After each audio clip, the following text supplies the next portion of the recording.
Listen to Shoot the Defence. It's unbelievable, Jeff.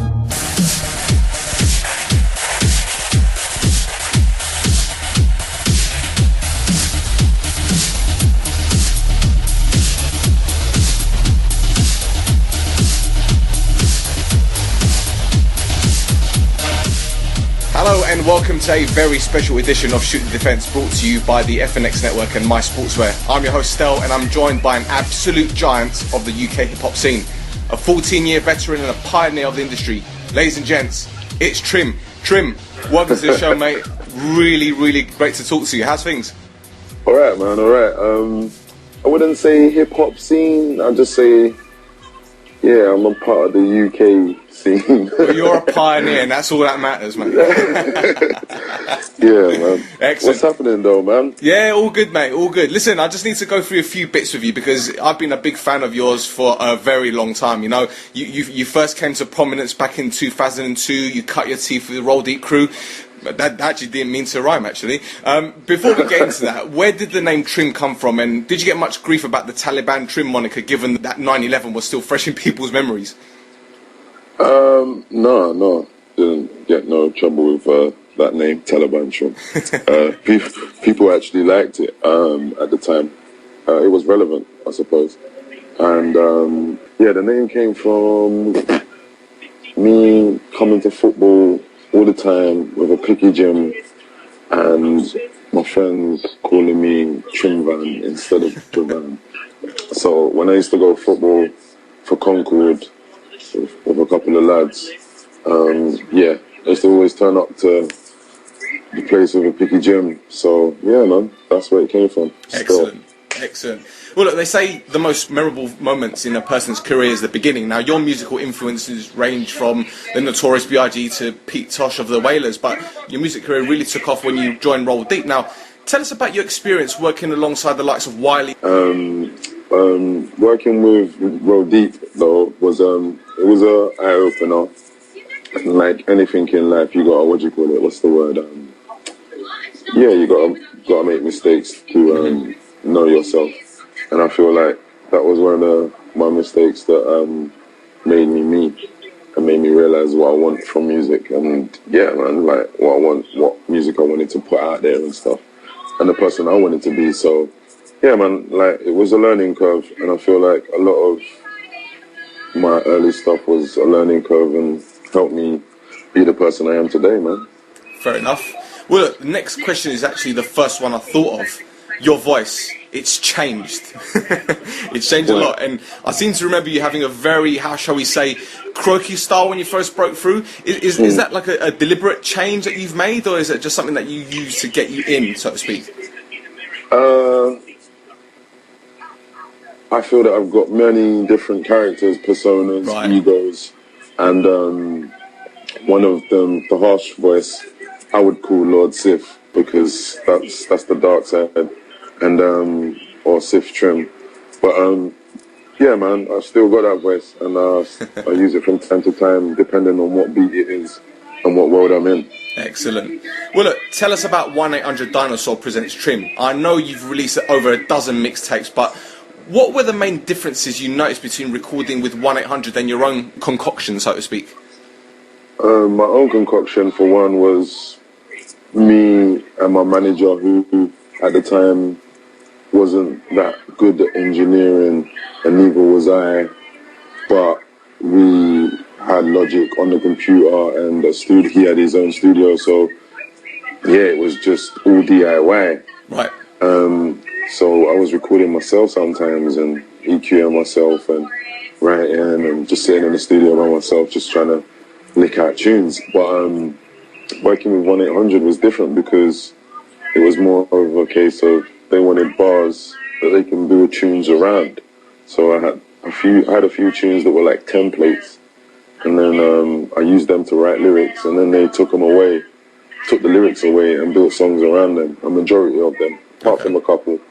But yeah, it's completely different, man. It was a longer process, whereas mixtapes, I was doing them off the back and doing like features and everything every minute, like, whereas this project took a couple of years to do, and I wasn't really putting music out, so it was a bit frustrating in that sense because you're worried that your fans or anybody that is tuning to you, you might lose them or they may pick up on something else. But my fans have been quite loyal, and yeah, man, it's been a sick ride.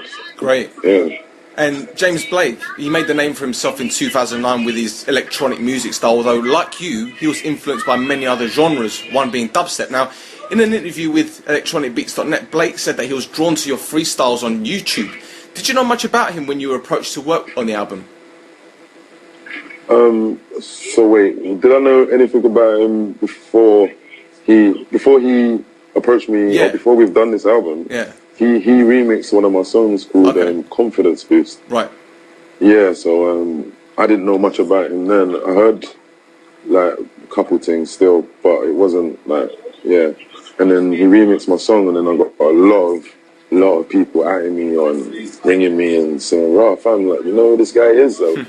And I was like, "No, not really." And then I looked into it and I thought, right, he's cold, but he's doing his thing. So yeah, after that he said, "What, do you want to shoot a video for it?" And I was like, "Yeah, man, why not? That'll be sick." And then we met at the video shoot, spoke about a couple things. He kind of shocked me on his knowledge on music and stuff. And then after that, it was just like, yeah, cool. And then he took me to a few shows, and that, yeah, when 1-800 were performing at like Plastic People, and like when they were doing shows, I would go there. And then in the end, we went to Festival, and he asked me to perform with him. And then at the end of the show, he was like, "We should just do an EP or something together." And I was like, "Yeah, cool." So it started off as an EP, and just turned into an album. And yeah, man, it's been a sick journey, man. The rest is history, as they say. Yeah, man. Yeah, it's still making history as we speak. Absolutely. Now, is there a particular track on the album you enjoyed working on, or is that a bit of an unfair question to ask? It is an unfair question to ask because I love every single one of the tracks. And Bully and Booth Red, Airhead, Happa, like, they all like left their mark. And like, it all came together. It's like a big film for me. It's like it has a bit like a sick visual like imprint on me, and yeah, I just love it, man. I feel like they're all sick. It's like a season 1 of a box set. Yeah. Yeah. But I would say different realms of the same world. You know what I mean? Yep.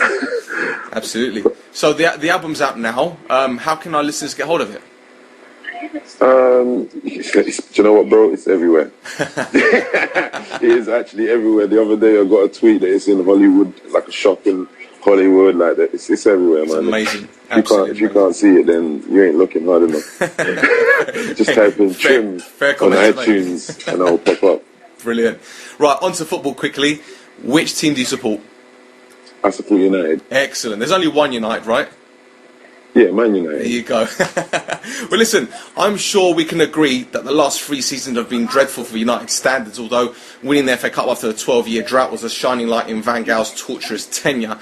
Now, Mourinho's in the hot seat, and he's made signings that, like it or not, they've rocked the Premier League. What do you expect from the club this season? I don't know what I expect, to be honest, because we're just starting to play normal football, and I don't want to be jumping ahead of myself. I see Ibrahimovic and Pogba, like, they're both massive personalities, so in the changing room that can turn into upset sometimes, and it doesn't always work out as a good thing. I don't know, man. Like, I expect, or I want, top 4. I'll be happy with top 4. Champions League next season. And now that, for me, that would be like cool. That's the starting point where we're moving forward now. We're back to challenging for top 4. Yeah, I'm not deluded. I don't feel like it's going to be, we're going to win the Prem. No. Man ain't deluded. I just want top 4, and then, yeah, we can run with that. And then next season, build on what we've got and try to go again and maybe try and win the league next season. And it looks like we've finally got the right manager to replace Ferguson. I know it's taken 3 years, but he's the right man, isn't he? Yeah, no, he's definitely the right man. Like, listen, like, no matter what anyone says, I've heard all kinds of stories about he's a 2-season guy. He doesn't stay nowhere. But, but you can't come to Man United with your track record and not want to outdo Alex Ferguson. Yeah. Like, he's such a big guy. Like, and if you really, like, you can't come there, win 2 seasons, and then make out it's the players again. Yeah. You've done that with Chelsea. You've done that with Real Madrid. Like, you can't do that again. So I feel like he's in a bit of a catch-22. But if he's sick, he'll prove all of us wrong by outdoing Fergie. And he's got a lot. Like, that means sitting down for a good 7-10 years, bro. Yeah. You know what I mean? And I can't see him doing that. So I don't know, man. It's worrying because money changes nothing, and he could do stuff, and end up in China with some next teams. You know what I mean? But if he decides that's it now, I'm just hanging it up, and I'm going to try and outdo Fergie. For me, I'll be gassed for life, and yeah, he could be the one. Yeah, but I agree. The thing is, I think Wenger's going to be the last of the managers that stay for a prolonged period. I mean, let's be 100% honest. Like Pep Guardiola will stay for 3 years. Mourinho will stay for 3 years. It changes. The game evolves, and so do people's mentalities and whatnot. I mean, I just hope that, as you said, get a top 4 place and then build on that, because it's going to be very competitive this season, regardless of whether there's new managers or not. Chelsea are going to be serious. They don't have European football. They don't have that distraction. Liverpool are going to be serious. Even Arsenal, if they're going to make 2 or 3 new signings, which I believe that it's going to happen before the transfer window ends, it could be an even bigger season than we expected.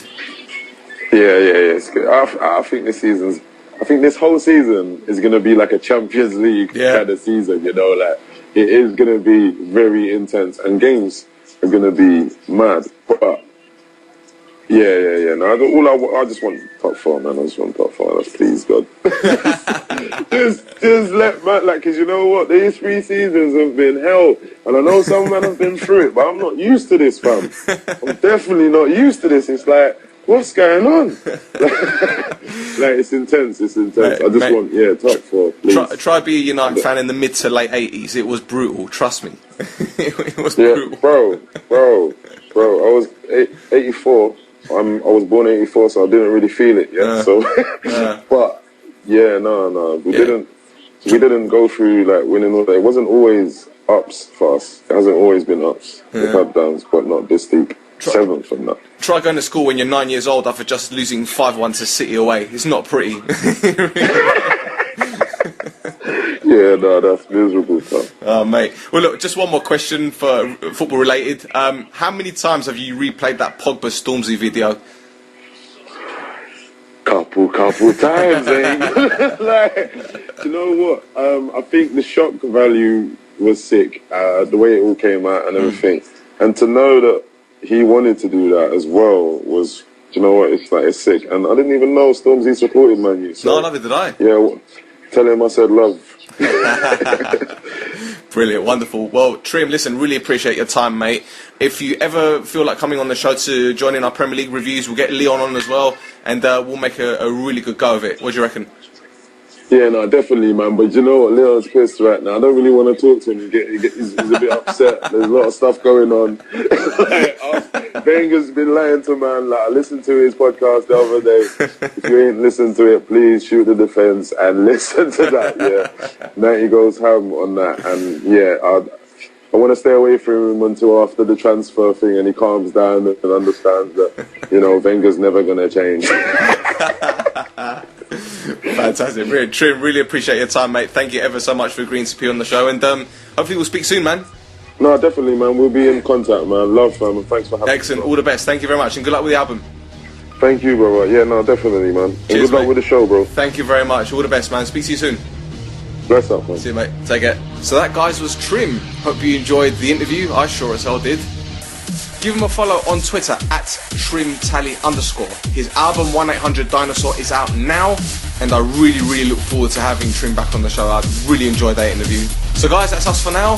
Give us a follow on Twitter at @ShootTheDefence. Also follow our friends over at the FNX.Network at FNX.Network and at MySportswear1. And we'll be back very soon. Take care now.